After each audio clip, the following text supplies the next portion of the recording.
Yeah. Apparently. Yeah. The committee or the club still Yeah. an iron out. International. Put some rules on it. Being too lax. Thinking that one shouldn't be happening. So, my hammer's dropped now. I think. How's it How you doing? Good. Haven't seen you for sure. Your luck just ran out. Okay, we're going to get started now. Finally learned something. So, good evening, everyone. My name is Bob Moore, and on behalf of the Fairfield Area Chamber of Commerce Community Relations Committee, I'd like to welcome all of you to this special meeting this evening on local farming issues. And for those of you who are not familiar with the history and the purpose of the Community Relations Committee, I'll just spend a few moments here to give you some background. The committee began to take shape in November of 1997 after the Fairfield mayoral elections, and I'm sure many of you will remember that the tensions between the meditators and non-meditators was running pretty high at that time. A handful of people decided that they wanted to take some kind of action to help find some common ground between these two groups. And over the next few months, about 20 Fairfield area residents, a good cross-section of meditators and non-meditators, met several times to explore issues, to get to know each other better, and to see if they could begin to craft a vision of what they could accomplish. Then in early 1998, the Fairfield Area Chamber of Commerce officially formed the Community Relations Committee as part of the chamber, and the group grew to about 35 individuals who had stepped forward from many community service clubs in the community and several other community interest groups. It's been a real solid cross-section of community members. After a few monthly meetings of getting to know each other by candidly, and I mean candidly, expressing views, exploring lifestyle differences, sharing concerns and fears, and also sharing common desires among the participants, the purpose of the Community Relations Committee took shape. And the purpose that was was formed was to promote greater understanding and mutual respect among the citizens of Jefferson County. The committee met once a month to continue to explore how to implement that vision. One of the achievements of the CRC included arranging for the Fairfield and MSA school boards to meet for the first time since 1974. It was a social meeting, it was a dinner party with spouses, and it was a great success. And since then, the two school systems have gotten together on other projects to work together. Another one of the accomplishments was the launch of the promotion of the Heritage Park, Fairfield Heritage Park brick campaign. That'll be manifesting hopefully this spring at the corner of 2nd and Burlington. As the numbers at our monthly meetings began to decline, we decided that we needed to make a change. And what we decided to do was adopt a new format and to hold the meetings quarterly instead of monthly. We also decided to open the meetings to the public, and we wanted to explore at these meetings various issues that were of common interest to a good cross-section of the community. So this evening we're going to address local farming issues, including family farms versus large corporate farms, opportunities and challenges for value-added agriculture, such as organic farming, and the impact of the marketplace on the demand for non-genetically modified crops. Moderating this evening's meeting are Jody Kerr, President-elect of the Fairfield Area Chamber of Commerce and Chairperson of the Community Relations Committee, and to her left, Marcia Laux, Iowa State University Extension Community Specialist for Value-Added Agriculture. And I'd like to now turn the meeting over to Jody and Marcia. Thank you.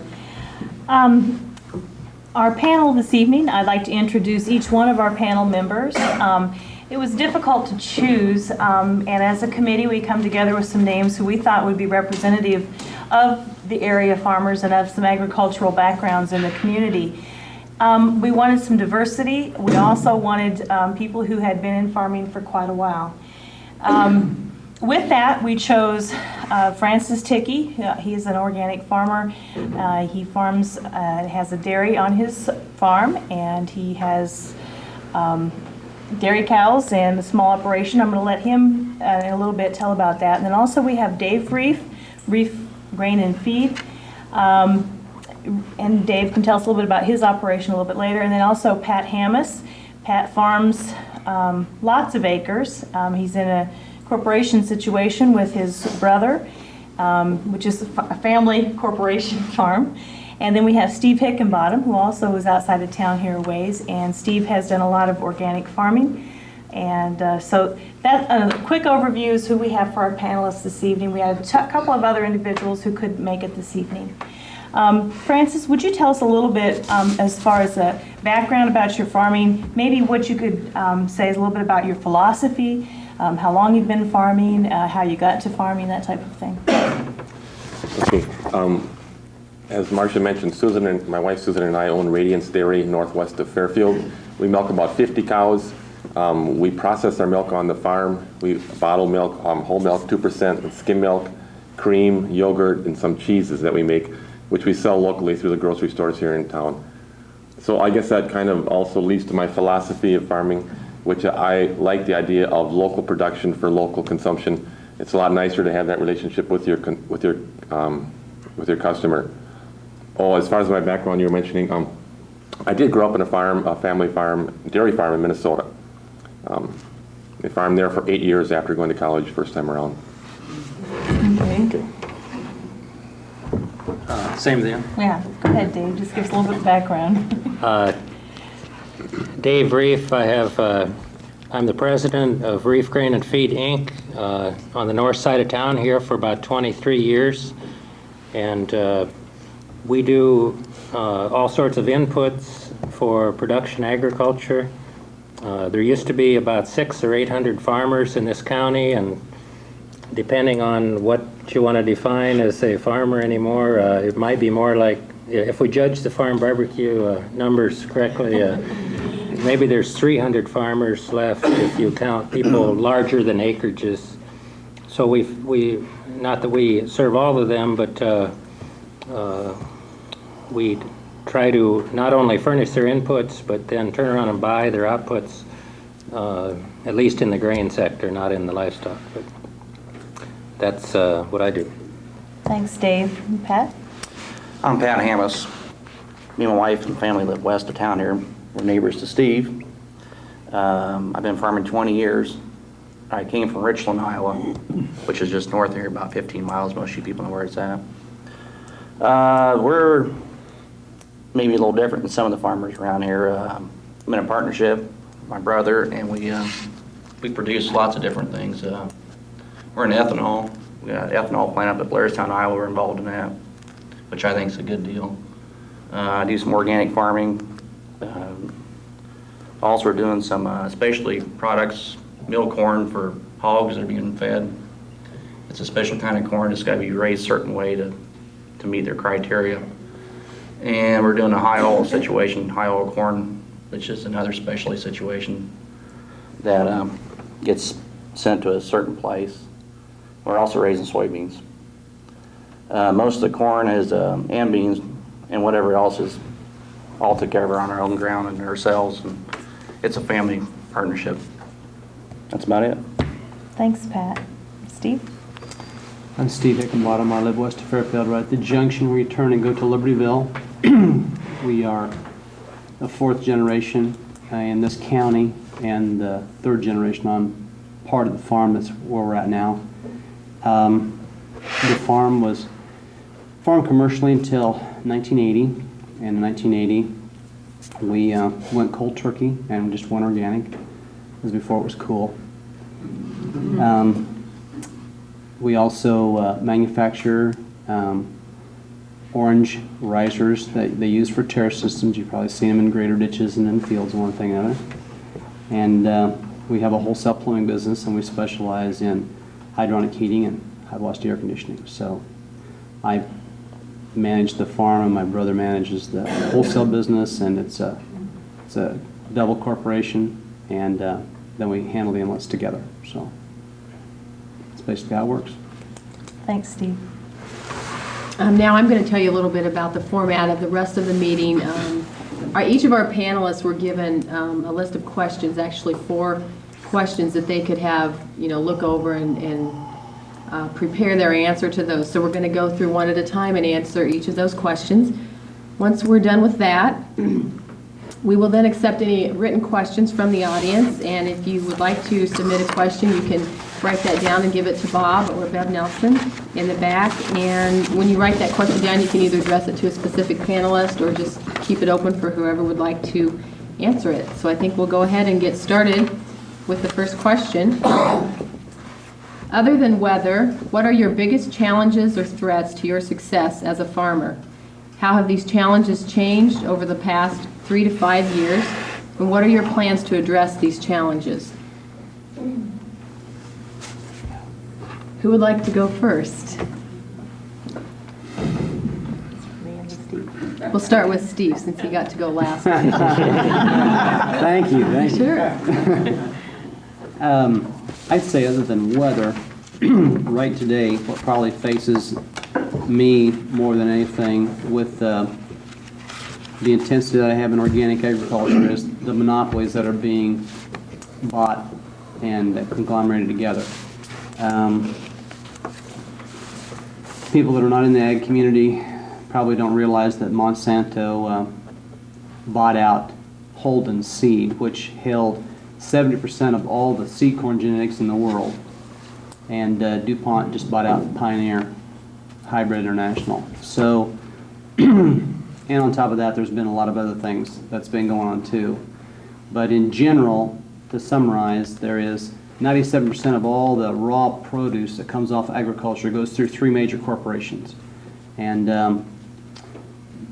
that is really tough to swim upstream against those kind of odds. So other than weather, that's probably one of the biggest things that we fight in agriculture. You just, they control so much of an entity. They control the seed, they control a lot of the terminal elevators, they control fertilizer, and they come from all different kinds of angles. So it's a real threat to the ag community.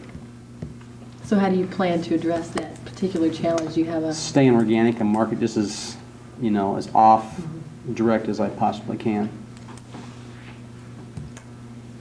Pat? Okay. One of the things that concerns me is cost of production. That's probably the biggest factor we have going right now.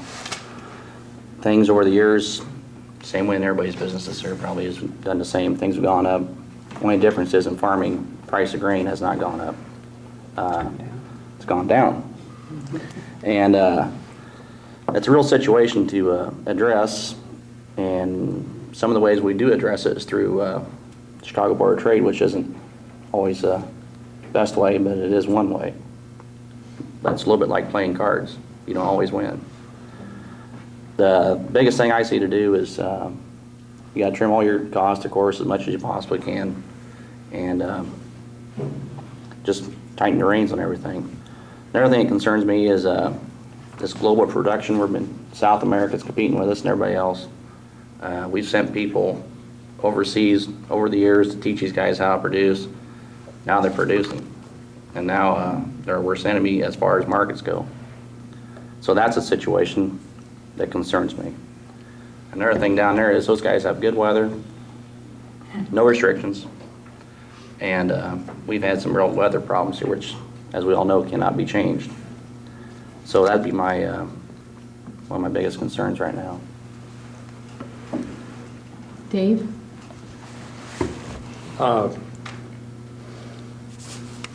I think one of the threats to our volume certainly is it's a little ironic because the fragile acres have to be taken out of the old-fashioned plowing and tillage methods, at least. But the CRP in this county, the Conservation Reserve, can everyone hear me?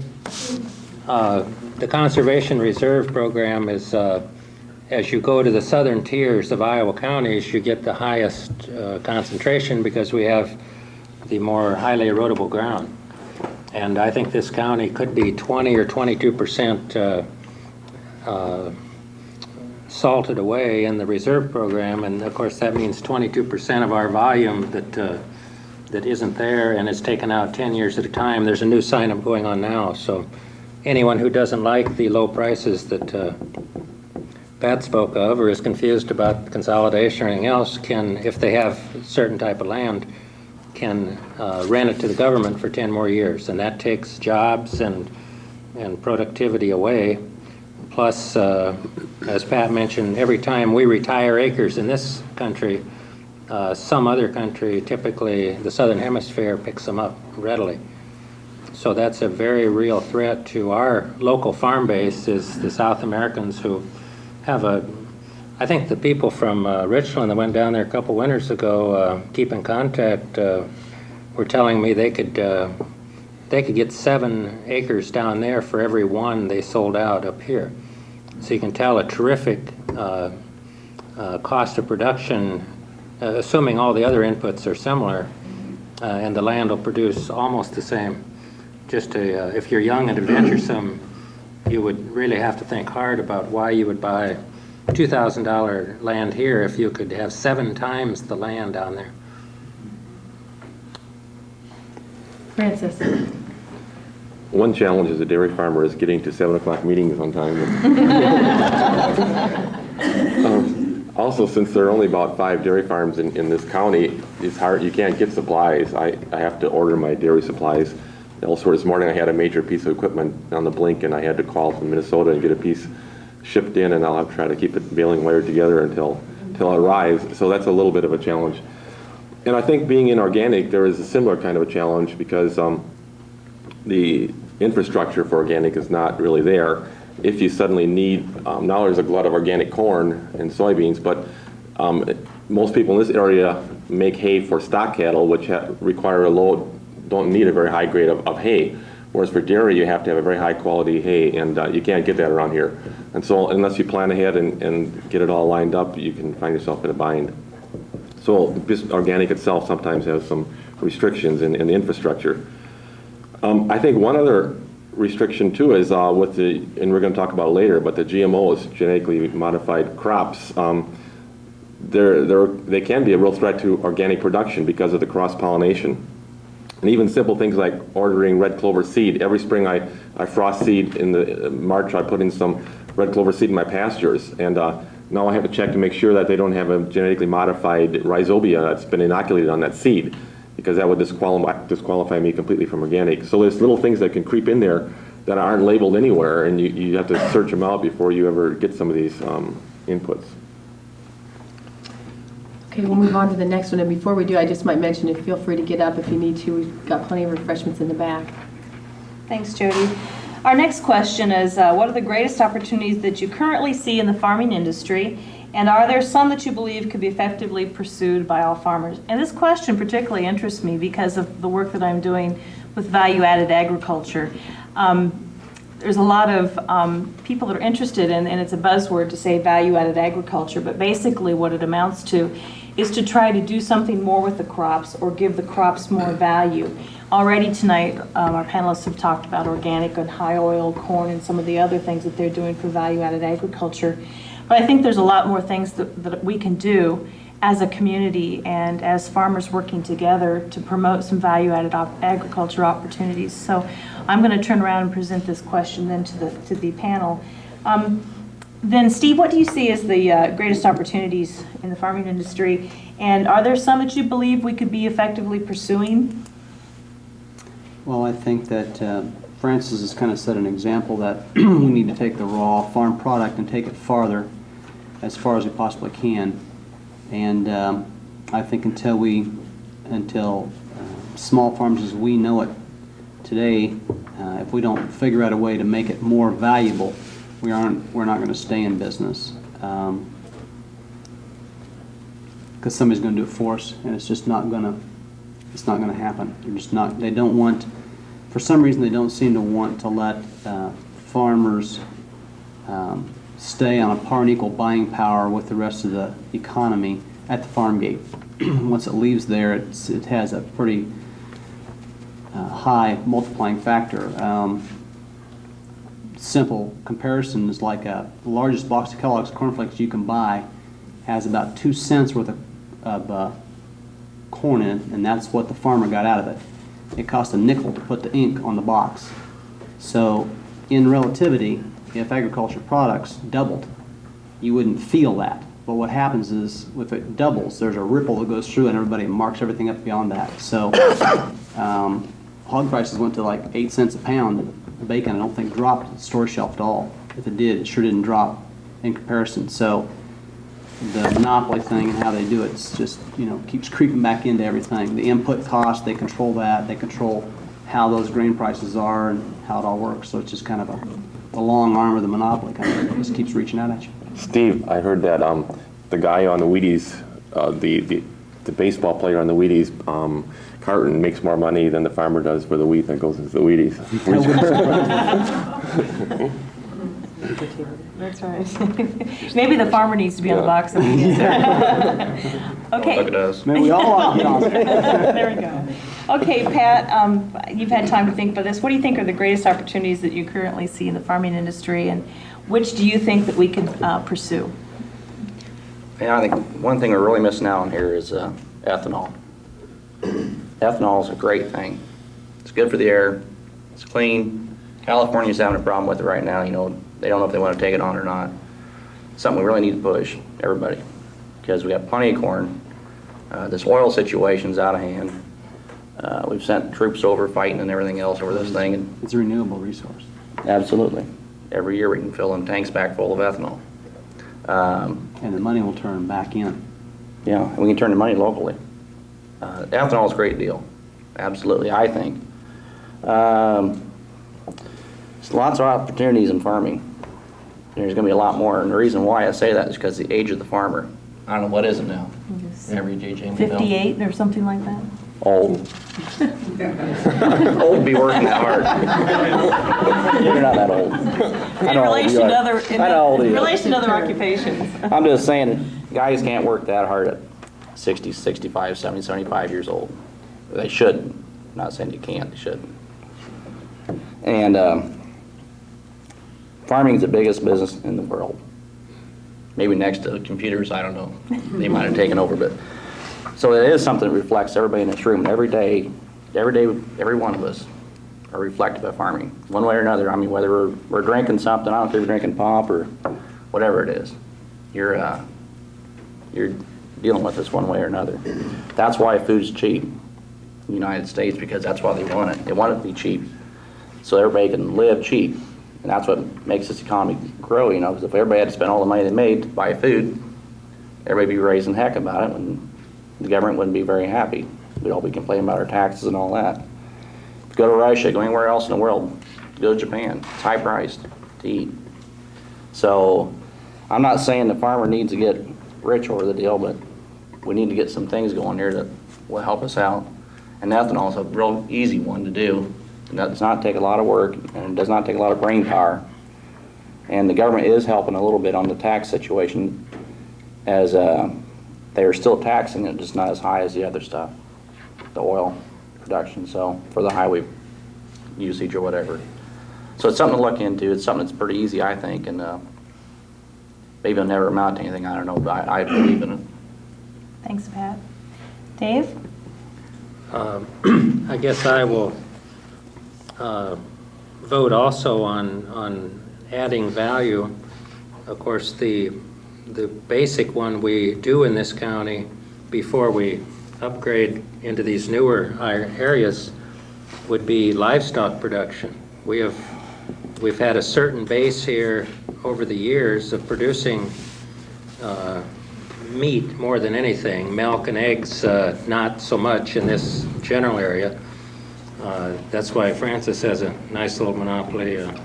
Even if it were non-organic, it would still be unique to this area anyway. But I think that's the feeding margins right now are much better than they were a year ago.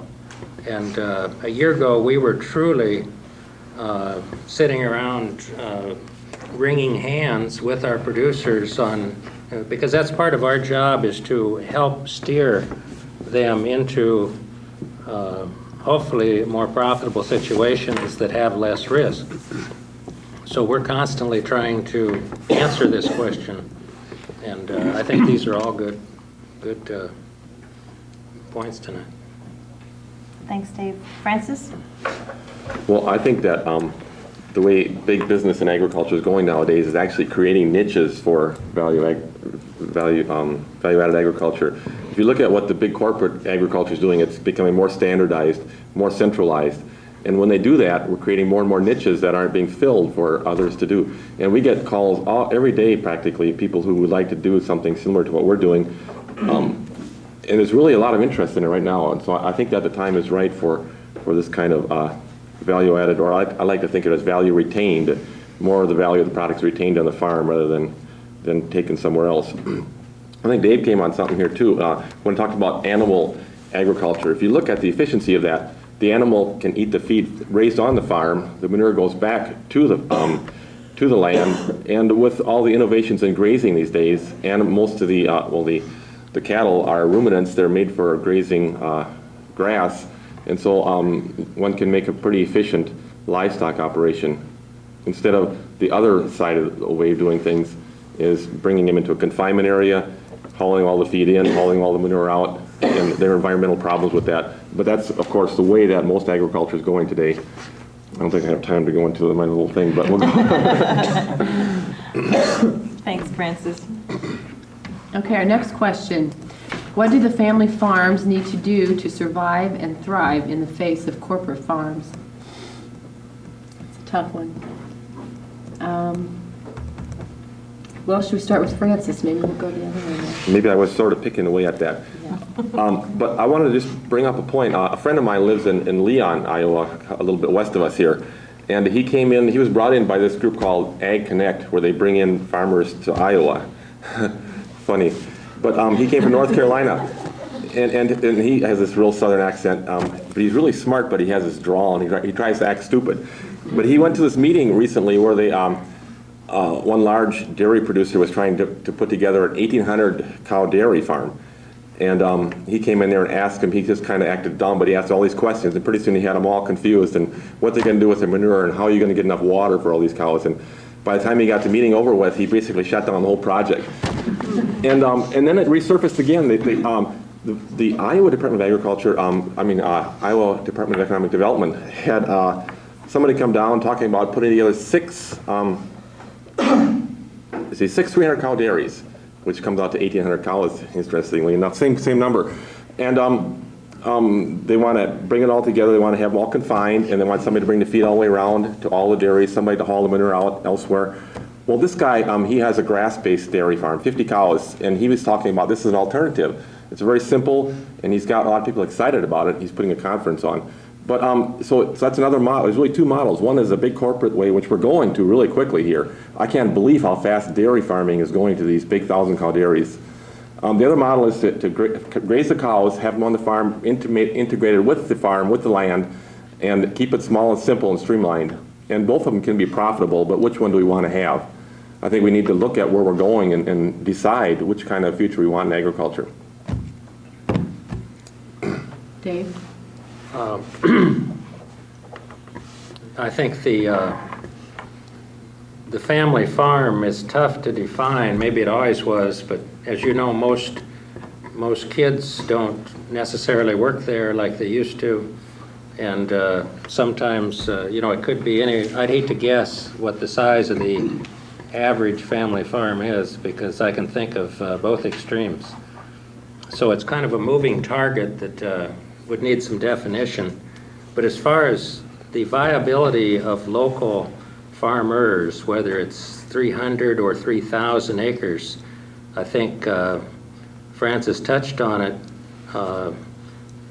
and you might get tired of hearing find a niche or whatever you're good at, or network or something, but I think you're absolutely right. The more the consolidation goes on, the more maybe you have to search for, but you can find areas that are being neglected because nobody wants to mess with it. We're actually have a program now raising dairy beef because a lot of people have tried it before and don't like it.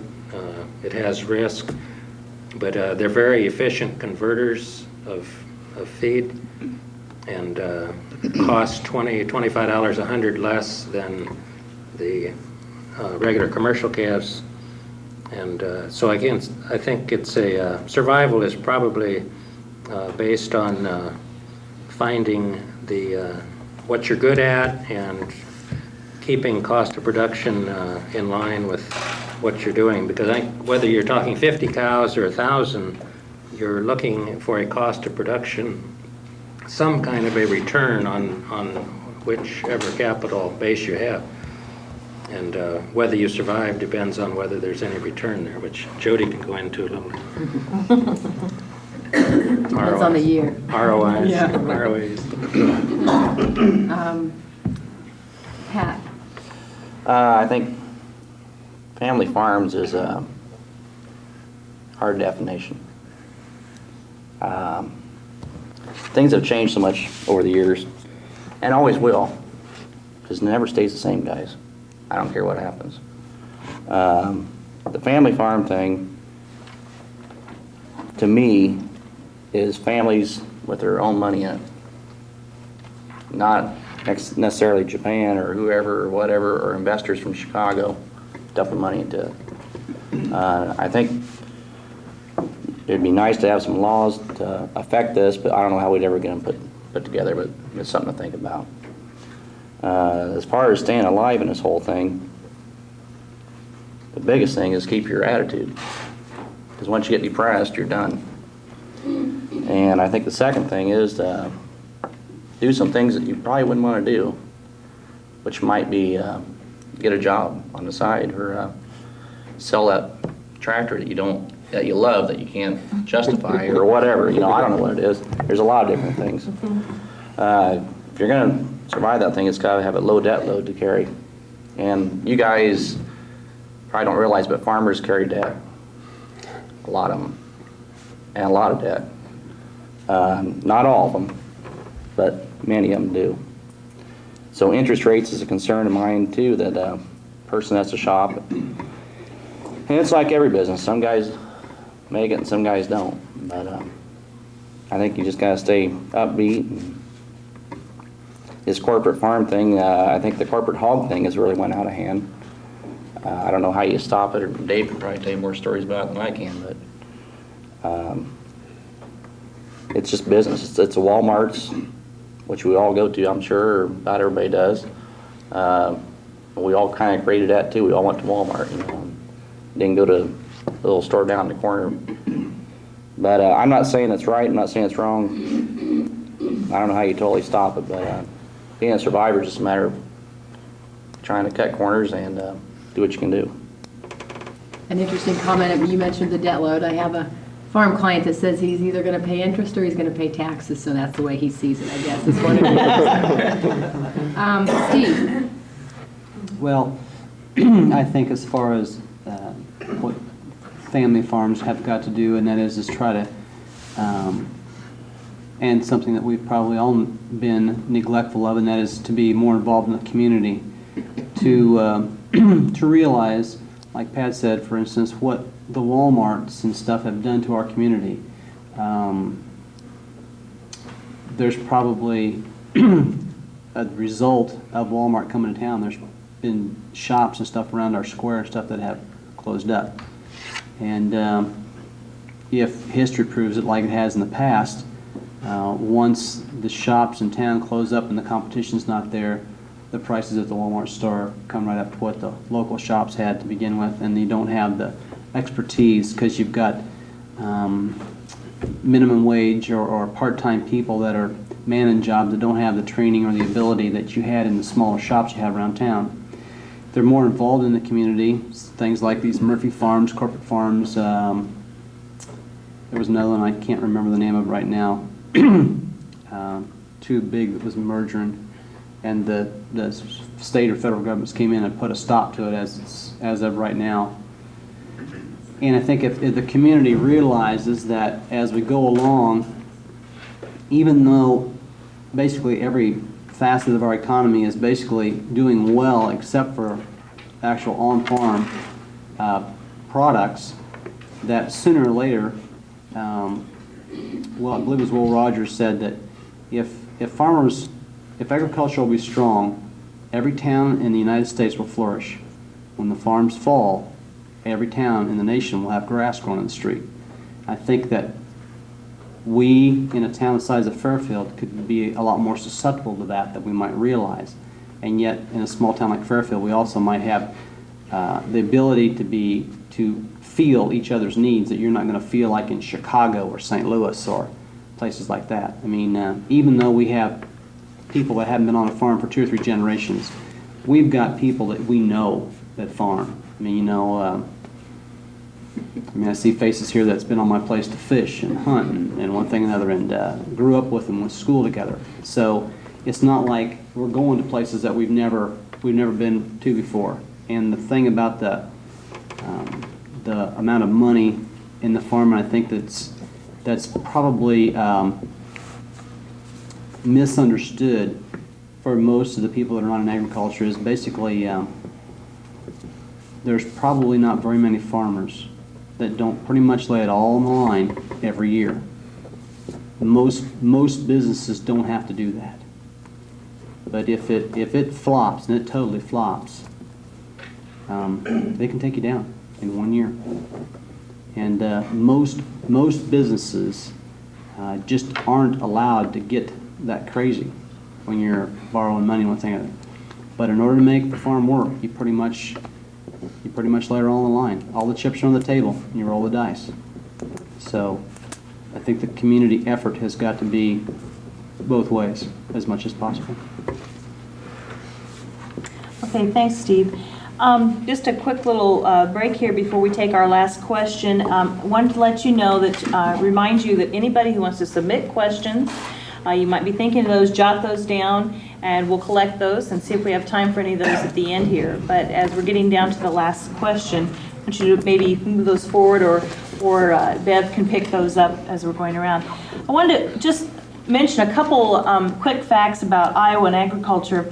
Iowa ranks second in the nation in total agricultural exports, and agricultural exports were valued at $3.5 billion, which is 6.4% of the U.S. total. 92% of the land area in the state is agriculture, ranking the highest in the nation. And also, Iowa leads the nation in production of corn, soybeans, and pork, and we're second in the nation in egg production. So in Iowa, agriculture is a very strong part of our economy, but it also is a very strong part of the nation's economy.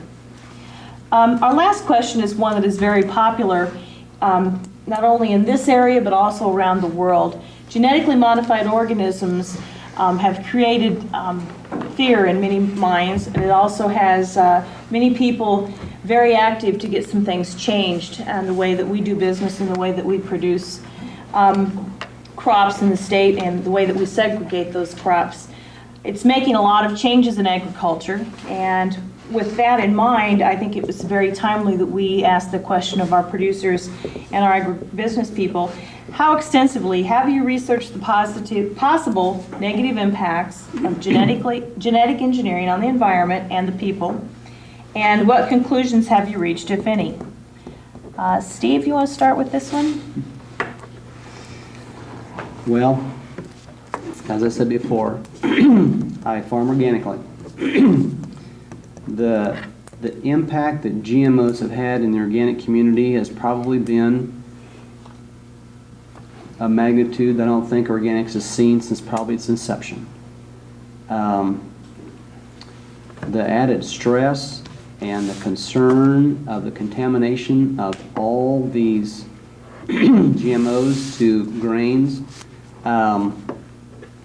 has just been tremendous. I mean, every input you put on your farm,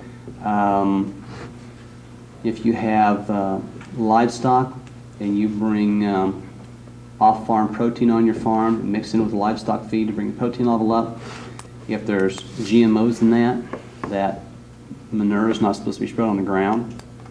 Um, the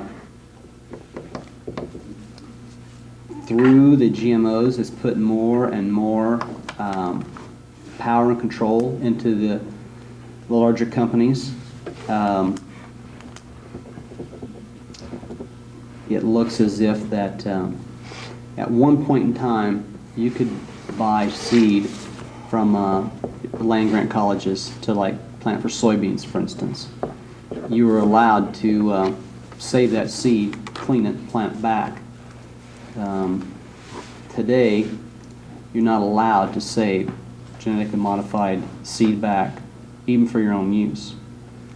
And you come to the point in time when you have a bad year, you try to figure out, just like Pat says, you got to trim costs. You take some of your best beans and you'll save those for seed. That's not a thing anymore, and the fines. Dave could probably tell us more about that, but the fine's fairly steep. I mean, it's remember what that was? It's like $100,000 or something if you're caught. It's expensive. You don't want to do it. And I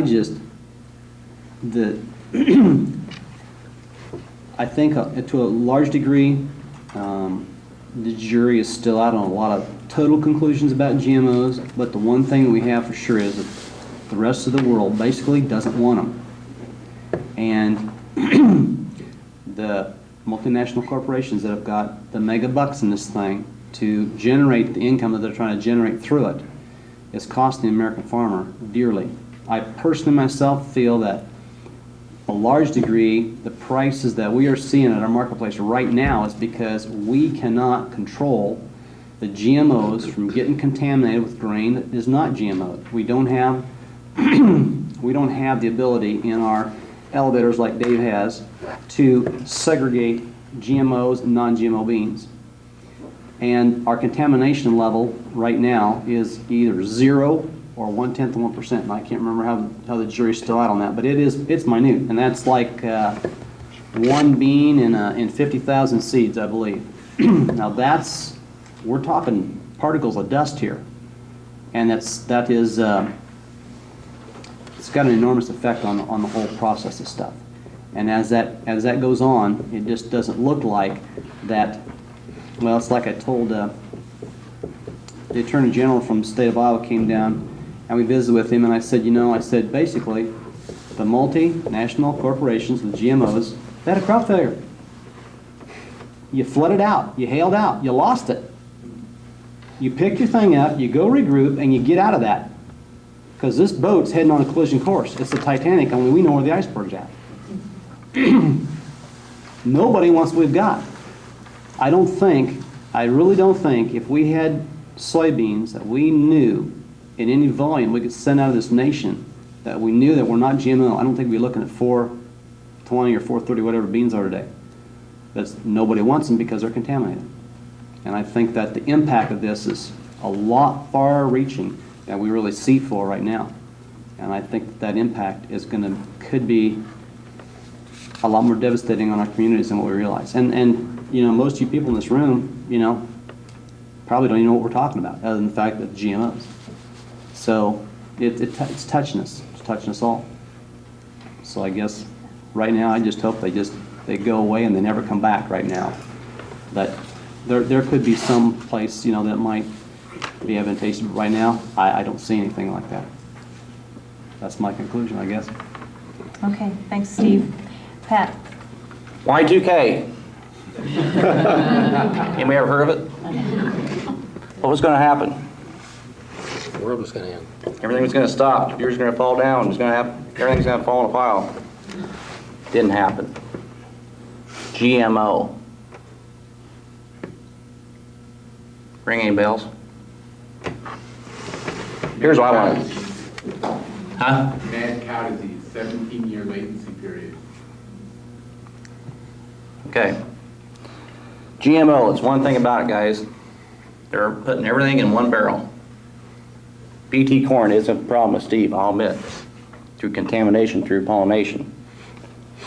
Roundup Ready beans, there is no contamination other than if it would happen to get in your bin or something, which is non-organic beans, which would be beans raised with regular non-GMO beans that were used with chemicals, still could contaminate your bin, right? So that threat's always been there. But the GMO situation is a hot topic, as we all know. Publicity. It's pretty fast. Europe has GMO being used over there right now. But you don't hear that in their canola.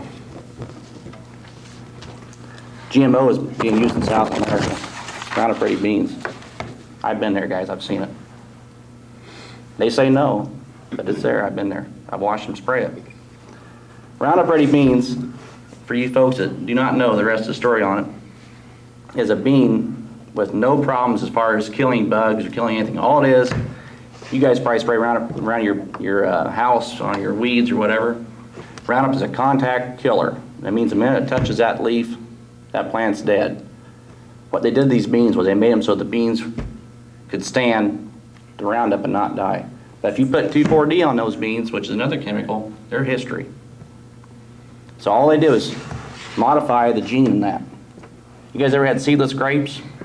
Anybody ever had them in here? Sure we have. Now the BT corn thing, I don't know. I don't think there's a problem with it. I guarantee every one of us has had something in our system.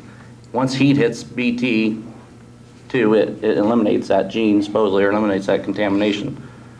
But if we shut the BT thing off tomorrow morning, it's going to last 4 or 5 years, guys, because of the dust.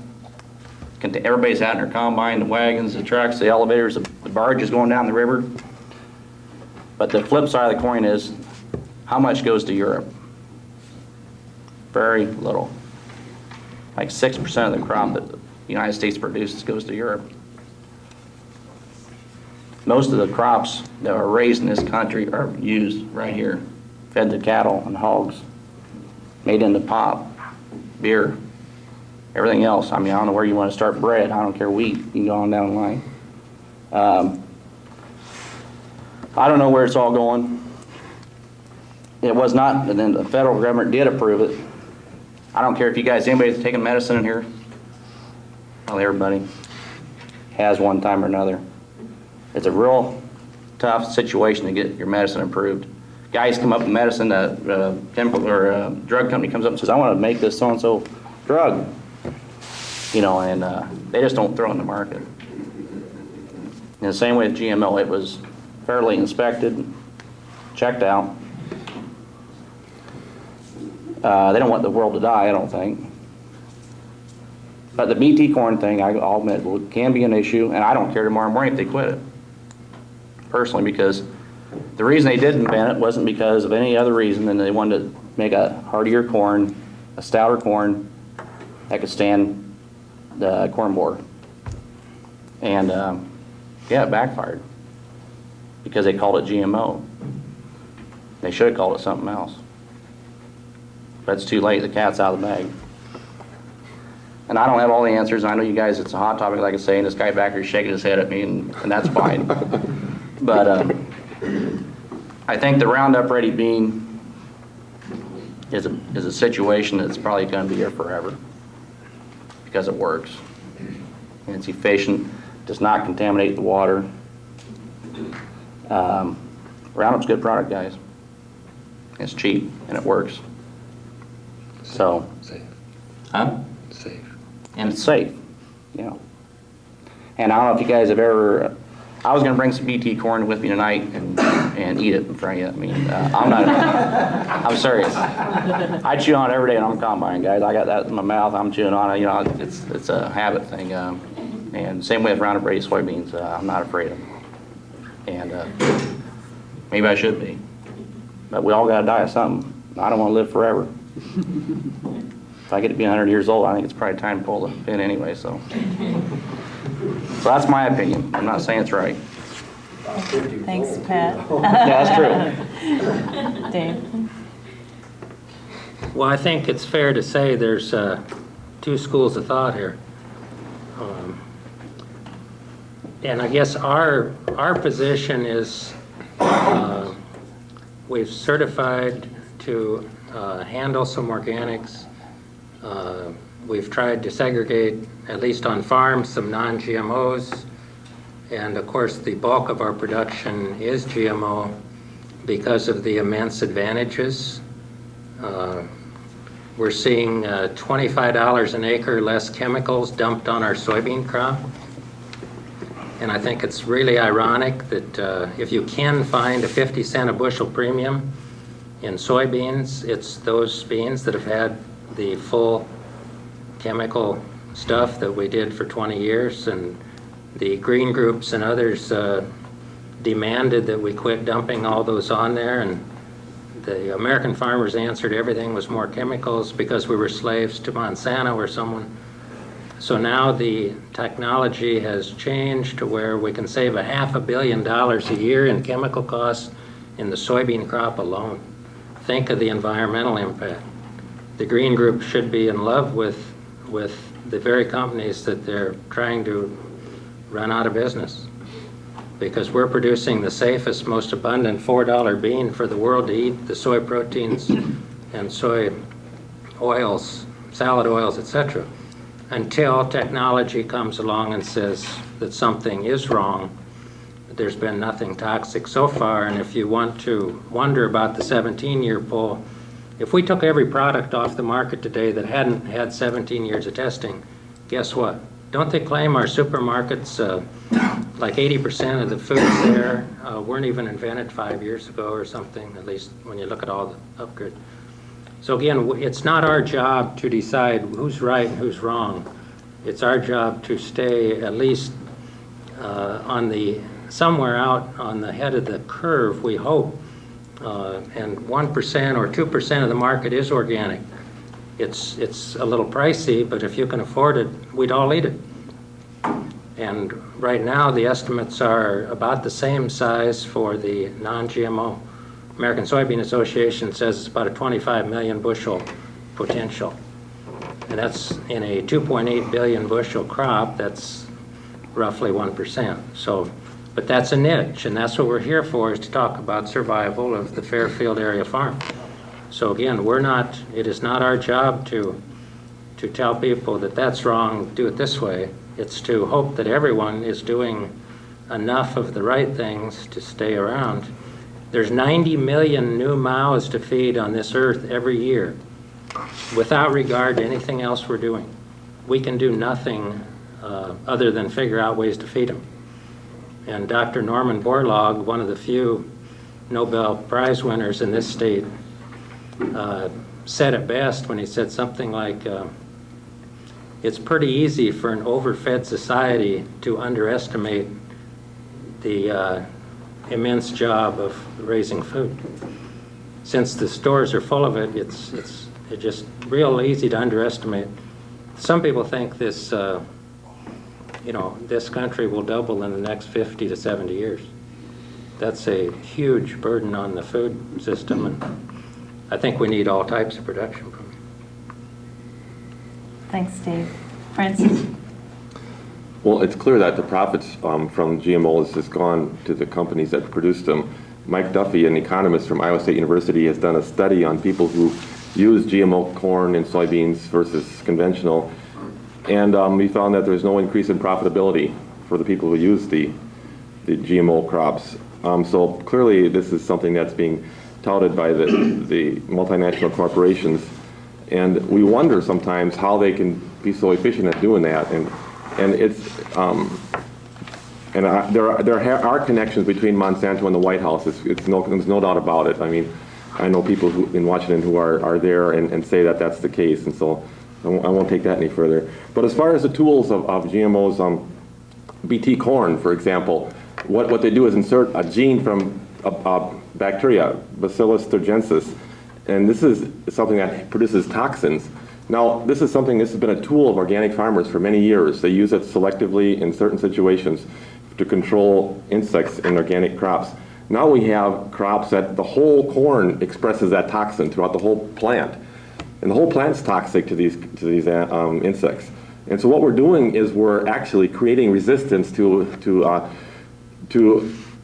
BT, something that organic farmers have used for many years, it's only a matter of time before BT is going to be ineffective. And it's going to be gone. It's going to be gone for conventional farmers. It's going to be gone for organic farmers, and they know, and everybody knows that already. EPA has put out a edict says that you have to plant 20% of your acreage to non-BT corn because we're going to try to slow down that resistance built in by the insects. So there are some problems that are going to creep in. Roundup Ready, I can understand Roundup is efficient. It appears to be efficient for conventional farmers. However, there will be weed shifts. Every time we put chemicals on, there are weed shifts. New weeds come in. Already some weeds are becoming resistant to Roundup. It's only a matter of time before the weeds that are there's going to be some real problem weed that's going to be resistant to Roundup, and then there's going to have to be another one put in there. And we see what happens is we're getting into a very specialized monoculture situation here. In Minnesota, in the Red River Valley, there was a very specialized monoculture of sugar beets and barley. It became more and more specialized with chemical. You might say that the technology was trying to keep ahead of the pests. Step by step, the technology was keeping ahead of the pests. Pretty soon they couldn't keep up. They could no longer grow barley. You can't grow barley in the Red River Valley in Minnesota anymore. It's impossible to grow barley there economically. So basically they've shut down their whole rotation. They put most of the farmers in the Red River Valley out of business by this very specialized technology application in there. So I think that we're going to see some problems coming down the road here with these seemingly magic bullets that we have. And on this issue of whether they're safe or not, the FDA has not really researched them. Nobody has really checked out these GMO products to test them. Nobody's really tested them. The FDA calls them substantially equivalent to other non-GMO crops. And that is not based upon anything at all. It's based upon a guess. And as some people are pressing them and getting, through Freedom of Information Act, getting documents from FDA, they're finding out that FDA scientists have major questions about whether that's really true, whether they're really substantially equivalent. Because when you create these crops, you're shooting a gene into the whole gene of the crop. And we tend to think that genes have a specific function. This gene does this, this gene does this. But that's not the case. They interact very complexly. And so one gene has multiple functions. And when you put one gene, you take others out. And so you can create some effects that may not show up right away. And when you think in terms of the ecology of this planet, basically, the evolutionary biologists tell us that life started here 3.5 billion years ago. It's been evolving in a complex ecosystem for 3.5 billion years. Now man, suddenly we have this capability to change we can change any species, basically. Can we have enough cleverness to match nature's ability to mesh all these different species in an ecosystem? That's my major concern, is that we can change all these things and the whole thing has to work together, and we cannot think about that on that level of complexity. That's my speech here for the day. Thanks, Francis. As you can see, it is a very hot topic, and there is much education, I think, that needs to be done, and for all of us to understand what basically the implications are. Even our scientists don't understand what the implications are. So we continue with that. Next, we're going to go to some questions submitted by the audience. Jody's going to take these, and whatever we have time for up until 8:30, then we will go through and ask the panel each one of these. Is there a chance we could get something to drink? Yeah, Sure, why don't we let's take a quick break and run up and get something to drink? Thank you. Yeah.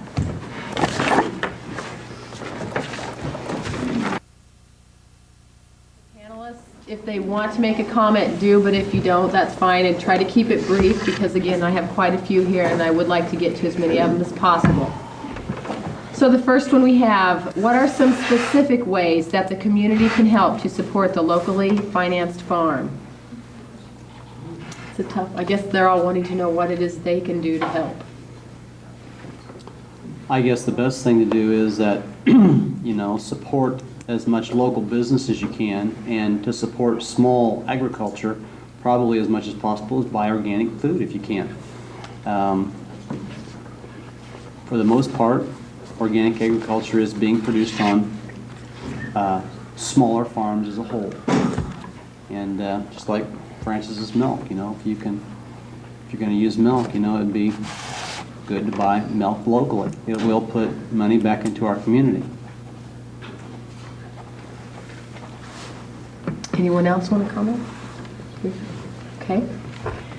Does corporate farming leave the farmer holding more debt than organic or the local production model? If so, why is corporate farming gaining so much ground? Repeat that. Does corporate farming leave the farmer holding more debt than organic or the local production model? And if so, why is corporate farming gaining such ground?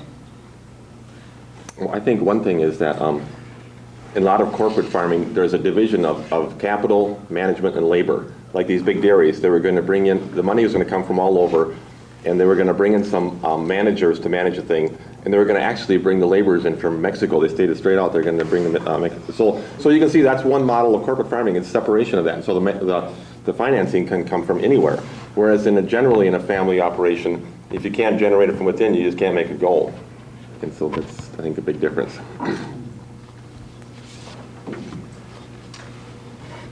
Recently, Tesco, the largest supermarket chain in the UK, announced that not only are they going to ban GMO foods from their shelves, but also any food grown in fields which had ever been used to grow GMOs. If this thinking spreads, it would mean 50% of local land wouldn't be used for food production for export. Isn't it time for a consortium, isn't it time for a moratorium on GMOs? Dave? That could be done by, I don't know legally how you would do it, but I guess they could be banned.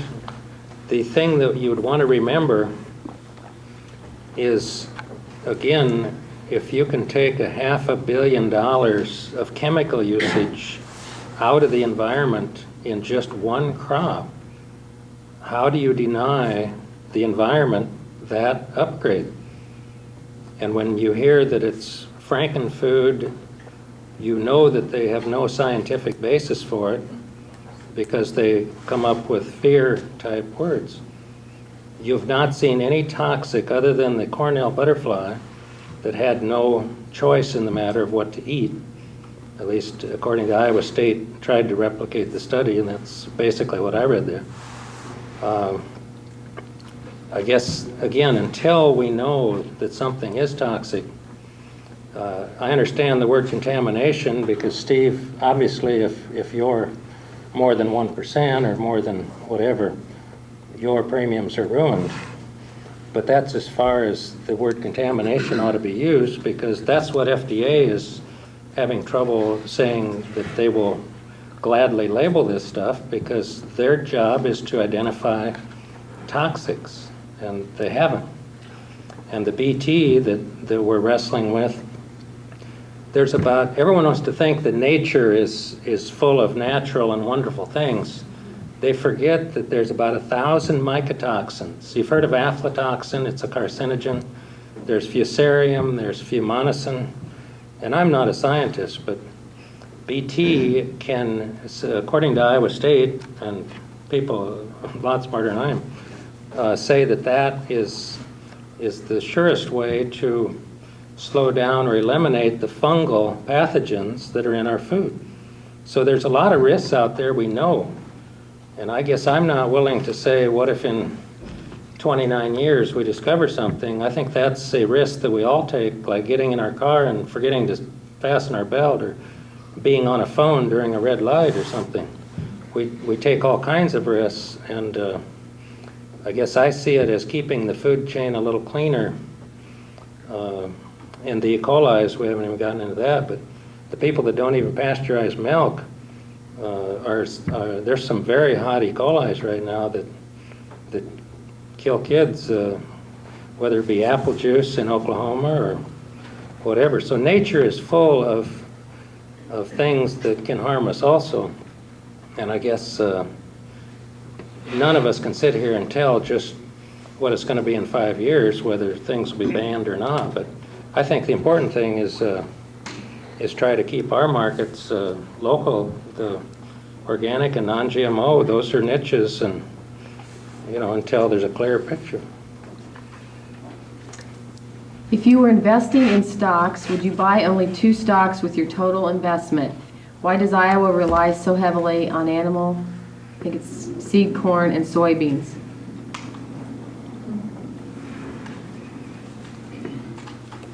I guess because we're not growing airplanes, you know, Rolls Royces and Empire State Buildings. We got land that produces corn and beans and cattle. And that's what we have here. That's what we produce, you know. I guess it's what God put here for us to use, just like everyone's talents. Not everyone's a janitor, not everyone's a doctor, not everyone's a lawyer. We have different talents, so you try to utilize your talents to the best of its ability. And I think that's the land that we have here is, you know, deems what we're going to use it for to a large degree. I mean, you can build on it, but I mean as a whole. Kind of the location of our Yeah. state too, where we're at. Do you worry that there has never been an independent, long-term study looking at the effects of GMOs on humans?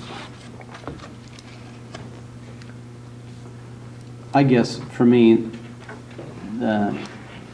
that's a concern, but I think there's concern. I think everybody here, whether they use them or they don't, wouldn't mind having a long-term study about it. But I think my own opinion is that the biggest threat we have to GMOs is just the amount of power and control that is exerted. As Dave brought up, there's $500 million of reduced amounts of chemicals, but somewhere in the back of my mind, I don't think Monsanto, out of the goodness of their heart, saved the farmers $500 million. There's a licensing fee that you have to pay for the beans. It's not counted against the Roundup. And also you have to take the cost of the fact that we've got to buy new seed. And, you know, how all this thing multiplies out, I just, you know, I could be wrong, but I just don't think Monsanto, out of the goodness of their heart, just killed $500 million of their potential income because they thought the farmers were hurting. I could be wrong. Something just tells me that that's not the way it goes. If I could address that. Steve, the market share of Monsanto went up to something like, you know, from probably 10 to 50% at the expense of DuPont and Cyanamid, and there are hundreds of reps, chemical reps, that are laid off or actually permanently laid off because the industry has changed that much. So again, Monsanto should be thanked. I don't care if you hate them, but they still brought the biotechnology along, the technology along, to where we weren't dependent on this.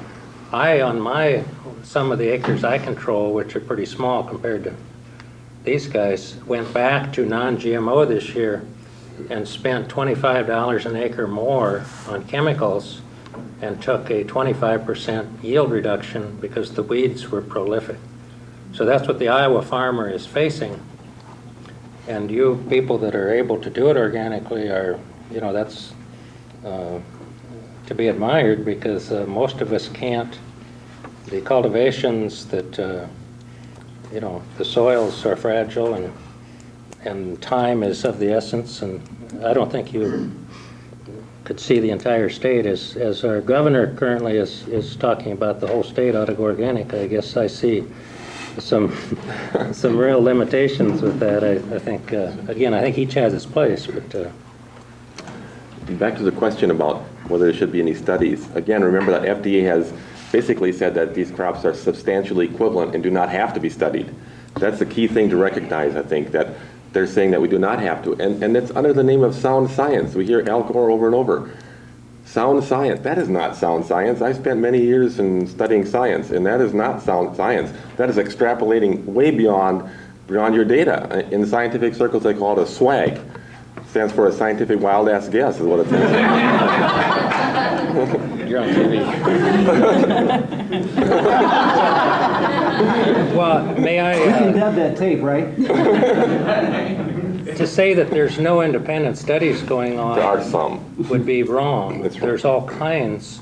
And long term, these products have only been around for 3 to 5 years. The Roundup bean came to us in 1993 or 4. So how can you get a 10-year study on something that's only been out 5 or 6 years? But there are dozens, if not hundreds, of studies. And again, you have to look. If it weren't for the internet that could so quickly get us information like the Cornell study, you have to look hard to find anything that says we ought to be testing it more strenuously. But I agree, you know, we're all going to learn as we go forward, but I guess, do you know of anything that is clearly...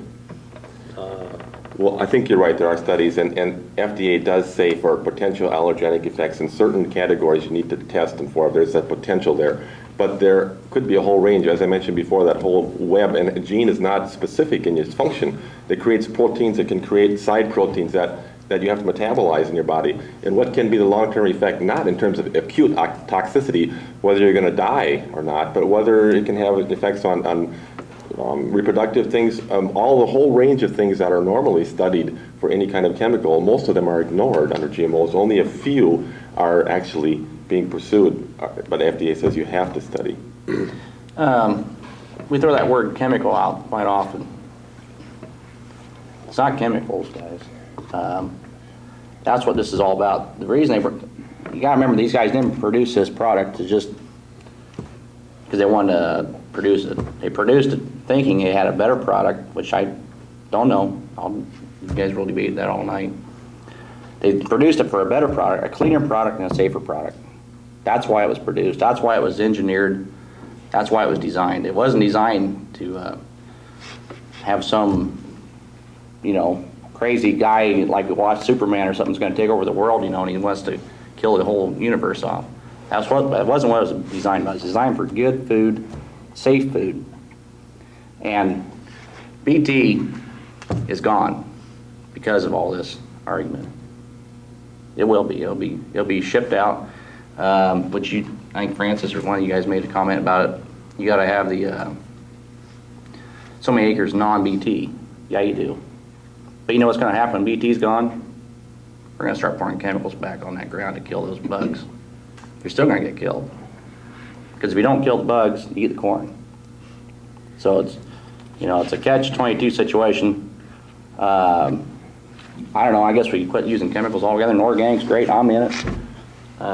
France is in it, Steve's in it. It's a good deal. But it'd be hard to farm the whole world organic. What's your cost of production?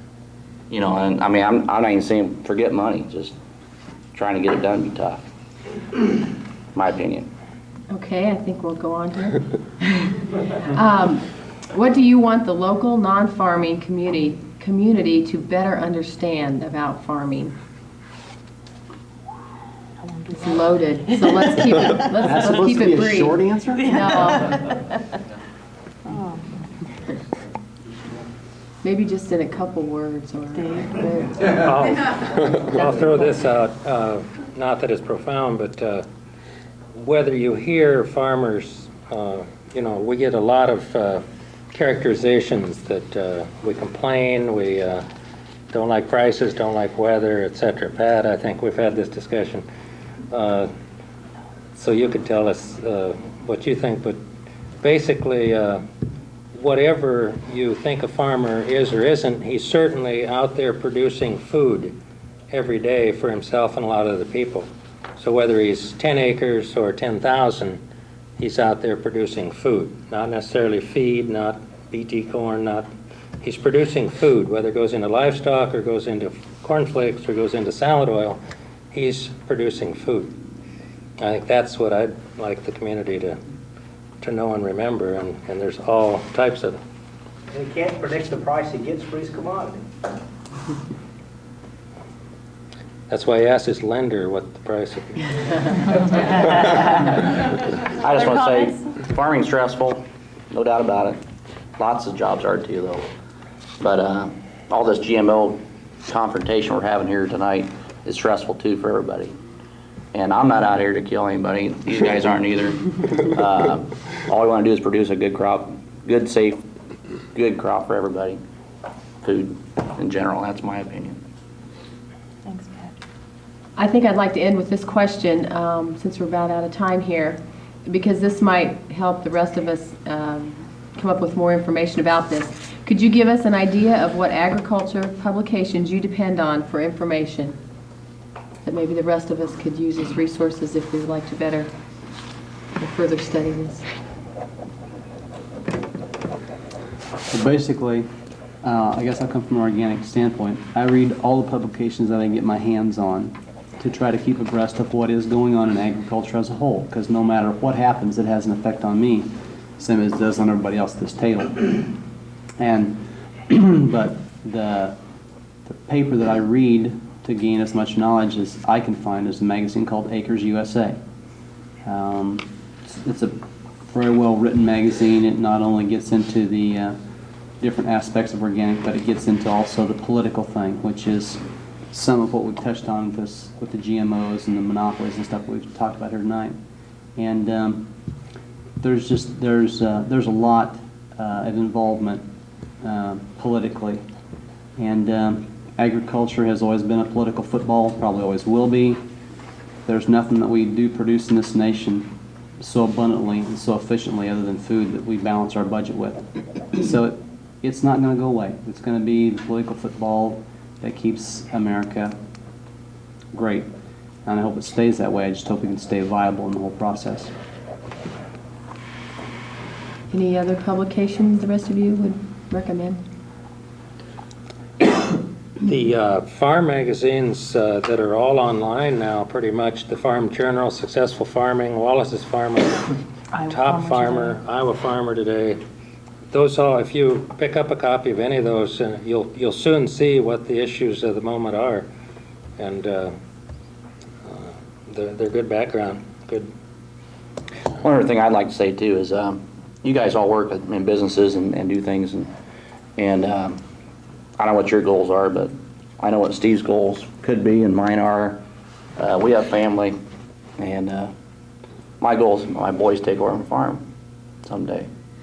And one way I can do that, guys, that's be here in 20 years. So that's why I'm striving to be a good farmer and get ahead, because I have 2 boys at home that when they turn 25 or so, I want to say, hey, if you want to farm, you can. Or you guys are going to take your 401ks and go buy a house in Florida, which is fine. I'm jealous of you. But the farm that we take will not be, hopefully not be sold off. Thank you, everyone. I want to thank the member or the audience for coming and participating and listening so attentively and respectfully. And I want to thank all of our panelists. As you can tell, they all are extremely knowledgeable on what they do. And thank you, Marcia, for helping us select these great panelists. I think everyone can walk away tonight feeling like they've learned something and hopefully enhance their understanding of this whole issue, because that's really what the whole purpose of this meeting was. So again, thank you for coming.